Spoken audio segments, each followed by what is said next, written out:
കിളി പറന്നു കിളി പറന്നിരിക്കും ഒന്നും പറയാനില്ല. ഫസ്റ്റ് ഹാഫിനെക്കാട്ടി കിട്ടില്ലായിരുന്നു സെക്കൻഡ് ഹാഫ്. മൊത്തത്തിൽ ഒരു എക്സ്ട്രാ ഓർഡിനറി പടം. കാണണം. മമ്മൂട്ടിയുടെ അഴിഞ്ഞാട്ടം തന്നെ. വെറും 4 കഥാപാത്രങ്ങൾ, അത് വെച്ചൊരു അത്ഭുതമാണ് പടം. സിനിമ ഒരു ക്വാളിറ്റി ഉള്ളൊരു പടമാണ്, അല്ലാതെ ഒരു ഭയങ്കര വലിയ സംഭവം എന്നുള്ളൊരു പ്രതീക്ഷയോടുകൂടി നമ്മൾ തിയേറ്ററിൽ വന്നു കഴിഞ്ഞാൽ അത് നമുക്ക് കിട്ടത്തില്ല. പ്രേക്ഷകർ ആവശ്യപ്പെടുന്നതല്ല, അവർ ചിന്തിക്കാത്തതിനും അപ്പുറം സിനിമകൾ ചെയ്യുന്ന തേച്ചുമിനിക്ക് അഭിനയത്തോടുള്ള അടങ്ങാത്ത ആർത്തിയുമായി കഥാപാത്രങ്ങളിൽ നിന്നും കഥാപാത്രങ്ങളിലേക്ക് മാറിയ നടനു വേണ്ടി സിനിമ തന്നെ ഇന്ന് മാറുന്നു. 2024 ഒരു ബ്ലാക്ക് ആൻഡ് വൈറ്റ് ചിത്രം കാണാനായി ആളുകൾ ടിക്കറ്റ് എടുക്കുന്നു. ആ ചിത്രത്തിലെ നായകൻ്റെ പേര് മമ്മൂട്ടി. ഇത് ചരിത്രത്തിൽ സിനിമ എന്നാൽ മമ്മൂട്ടി കൂടി ആയിരുന്നു എന്ന് അടയാളപ്പെടുത്തുന്ന നിമിഷം. The greatest of all time.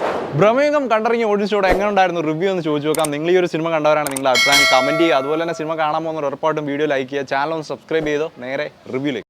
ഒരു രക്ഷയല്ല മക്കളെ, ഒന്ന് കാണുക. മമ്മൂട്ടി അങ്ങ് അഭിനയിച്ച് അത് പിന്നെ പറയണ്ട. എൻ്റെ ഏറ്റവും നല്ലത് നമ്മളെ അർജുൻ അശോകൻ, അതുകൂടാതെ മറ്റേ സിദ്ധാർത്ഥ് ഭരതൻ, എല്ലാവരും നല്ല അടിപൊളിയായിട്ട് തന്നെ അഭിനയിച്ച് ഒരു രക്ഷയില്ലാത്ത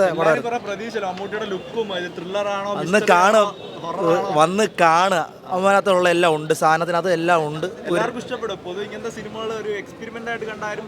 എല്ലാവരും നമ്മളെ തിയേറ്റർ എക്സ്പീരിയൻസ്, അതിനകത്ത് സൗണ്ട് സ്കോറും കാര്യങ്ങളൊക്കെ ഒരു രക്ഷയില്ല. അതാണ് മെയിനായിട്ട് എടുത്ത് പറയാനുള്ള കാര്യം.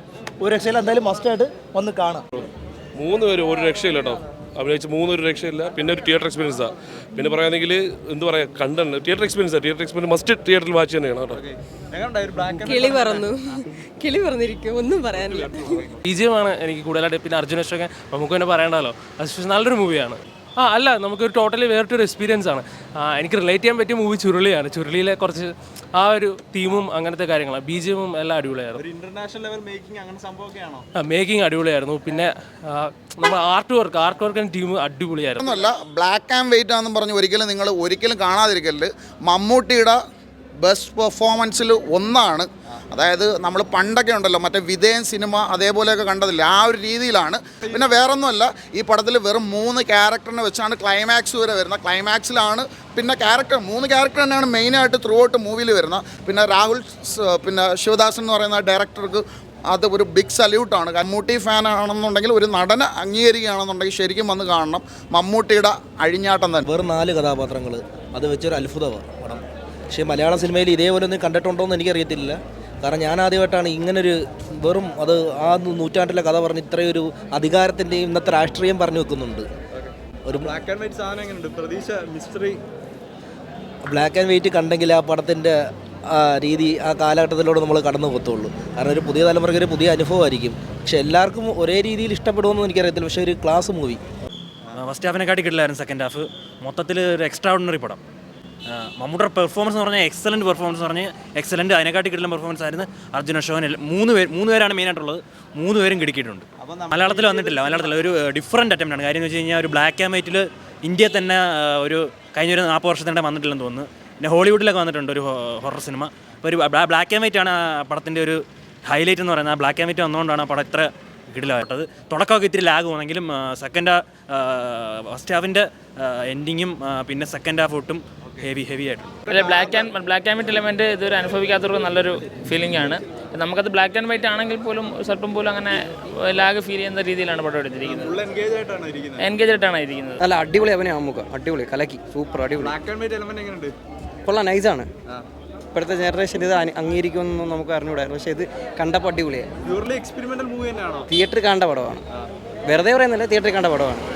ഇതിപ്പം ഈ അടിച്ചുപൊളി പടം കാണുന്നവർക്കൊക്കെ ആണെങ്കിൽ ഇത് ഒന്നും മനസ്സിലാവത്തില്ല.